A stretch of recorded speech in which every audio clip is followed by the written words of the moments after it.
Miraj civil रुग्णालयातून बालचोरीला गेल्याच्या निषेधार्थ सांगली पद्मभूषण वसंतदादा पाटील शासकीय रुग्णालय समोर दलित महासंघ मोहिते गटाचे संस्थापक अध्यक्ष डॉक्टर उत्तम मोहिते यांच्या नेतृत्वाखाली शुक्रवारी म्हैसबोड मोर्चाकडून या ठिकाणी म्हैस बोडण्यात आली।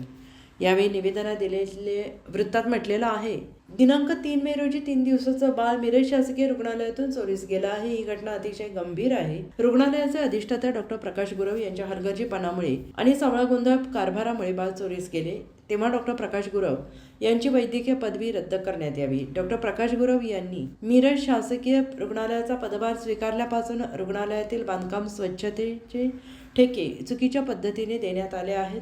स्वच्छतेसाठी लागणारे फिनाईल आणि इतर स्वच्छतेचे केमिकल्स यात लाखो रुपयांचा भ्रष्टाचार झाला आहे। रुग्णालयाचे दूषित पाण्यावर कोट्यवधी रुपये खर्ची पडून देखील दूषित सांडपाणी रुग्णालय परिसरात उघड्यावर सोडले जात आहे।